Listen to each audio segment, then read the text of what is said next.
वास्तु समाधान चैनल में आपका स्वागत है।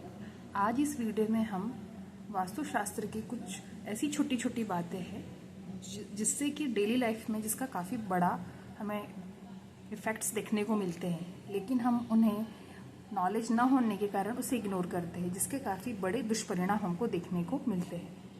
वो छोटी छोटी बातें आज हम इस वीडियो में समझेंगे कि जैसे हमें खाना खाते वक्त हमारा मुंह किस दिशा में होना चाहिए, या जब भी हम शौच करने जाते हैं, फ्रेश होने जाते हैं, तो हमारा मुंह किस तरफ होना चाहिए, हमारी सिटिंग किस डायरेक्शन में होनी चाहिए, सोते टाइम हमारा सिर किस दिशा में होना चाहिए, खाना खाते टाइम हमें किस फेसिंग की तरफ होना चाहिए। ये सारी बातें आज इस वीडियो में हम समझेंगे। अब हम स्टार्ट करते हैं। हमें हमेशा सोते टाइम हमारा सिर पूर्व की तरफ होना चाहिए। पूर्व या दक्षिण की तरफ सिर करके सोना चाहिए। बेस्ट साउथ डायरेक्शन है जिधर आप सिर करके सोते हैं, और नेक्स्ट डायरेक्शन है आपकी पूर्व। पूर्व और दक्षिण दिशा में आप सिर करके सो सकते हैं। गलती से भी हमें उत्तर और पश्चिम की तरफ सिर करके नहीं सोना है।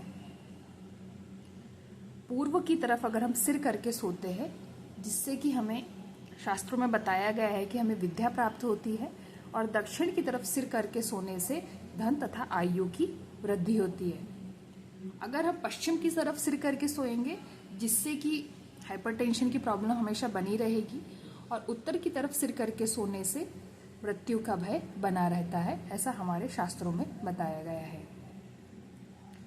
नेक्स्ट पॉइंट हमारा आता है कि जब भी कोई व्यक्ति इस संसार को छोड़कर जाता है, तो मरणासन व्यक्ति का सिर हमेशा उत्तर की तरफ रखा जाता है। आपने कभी गौर किया होगा, या ऐसा आपको कभी ध्यान रहा होगा कि सिर जो है हमेशा उत्तर की दिशा में रखा जाता है। और जब भी अंत्येष्टि होती है, जब दाह संस्कार होता है, तो दाह संस्कार के समय जो सिर है हमेशा दक्षिण की तरफ रखा जाता है। ये कुछ पॉइंट्स है, अगर जिसको आप ध्यान रखते हैं तो उससे आपको काफ़ी हेल्प होगी। ये छोटी छोटी ही बातें बड़ी इंपॉर्टेंट होती है। पहला हमारा हो गया था सोने की दिशा किस तरफ होनी चाहिए। नेक्स्ट हमारा पॉइंट था कि मृत्यु के समय सिर किस दिशा में करके सोना चाहिए। थर्ड हमारा पॉइंट है शौच। जब भी हम शौच करने जाते हैं तो हमारा फेस हमेशा नॉर्थ की तरफ होना चाहिए या फिर साउथ की तरफ होना चाहिए। नॉर्थ और साउथ की तरफ हमारा फेस होना चाहिए। कभी भी हमें शौच पूर्व दिशा की तरफ मुंह करके या पश्चिम की तरफ फेस करके नहीं करना चाहिए। ये बात सुनने में काफ़ी सिंपल है, लेकिन इसके परिणाम काफ़ी दुष्परिणाम इसके देखने को हमें मिलते हैं। इसलिए ये छोटी छोटी बातों को हमें ध्यान रखना होगा। अगर उत्तर की तरफ और दक्षिण की तरफ बेस्ट है, पूर्व और पश्चिम की तरफ हमें शौच नहीं करना है। नेक्स्ट पॉइंट हमारा आता है पूजा। घर में कभी भी ये जो हमारा फिंगर, ये जो थंब है, इससे बड़ी मूर्ति हमारे घर में नहीं होनी चाहिए। कोई भी मेटल की मूर्ति इससे बड़ी हमें नहीं रखना चाहिए। और ना ही हमें, जैसे कि शास्त्रों में बताया गया है कि मूर्ति जो है थंब से बड़ी नहीं होना चाहिए, और डबल मूर्तियां हमारे घर में फोटोज नहीं होनी चाहिए, जिसके काफ़ी हमें इसके साइड इफ़ेक्ट्स जो हैं, जो एक वास्तु दोष उत्पन्न करते हैं, वो हमें देखने को मिलते हैं। जैसे कि बताया गया है कि घर में 2 शिवलिंग, 3 गणेश जी की प्रतिमा, शंख, 2 डबल शंख, या फिर 2 सूर्य की प्रतिमा, 3 देवियों की अलग अलग प्रतिमाएं, ये नहीं, मतलब एक ही देवी की 3 अलग अलग प्रतिमाएं, फोटोज या मूर्ति घर में नहीं होनी चाहिए। अब हमारा 5th पॉइंट आता है भोजन। भोजन करते समय हमें किस डायरेक्शन में फेस करके खाना चाहिए। भोजन सदैव पूर्व की तरफ या फिर उत्तर मुख होकर हमें भोजन ग्रहण करना चाहिए।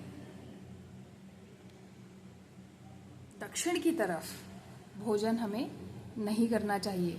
कई लोग जाने अनजाने में दक्षिण की तरफ मुंह करके खाना खाते हैं, जिससे कि एक राक्षसी प्रभाव हमें देखने को मिलता है। ये बहुत छोटे ऑब्जर्वेशन है, जब आप देखते हैं, जब आपको चीज़ों का नॉलेज होता है वैसे ही आप चीज़ों को समझते हैं। अगर नॉलेज ही नहीं होगा तो हम उसके रिजल्ट्स को क्या ही देखेंगे। 6 पॉइंट है हमारा, जब भी हम खाना खाते हैं तो खाना खाने से पहले हमें पैर धोना चाहिए। पैर धोकर ही हमें खाना चाहिए, और खाना खाने से पहले हमें छोटा सा ईश्वर को नैवेद्य अपने थाली में देना चाहिए।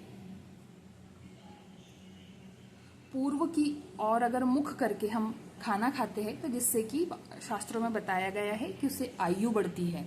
दक्षिण की ओर मुख करके खाना खाने से राक्षसी प्रभाव देखने को मिलता है।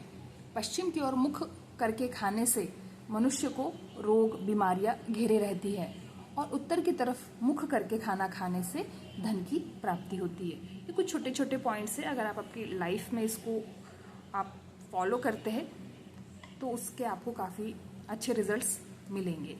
वास्तु कोई तोड़ फोड़ में या कोई बहुत बड़ी बड़ी चीज़ों में नहीं है, वास्तु छोटी छोटी चीज़ों में है कि हम अपने डेली लाइफ को कैसे हम रूल करते हैं, कैसे हम अपने जो डेली रूटीन होते हैं उसको हम कैसे फॉलो करते हैं। अगर घर में कोई बहुत बड़ा भी वास्तु दोष है, अगर आप छोटी छोटी चीज़ों को फॉलो करते हैं तो उससे भी आपको काफ़ी अच्छे रिजल्ट्स देखने को मिलेंगे। Thank you.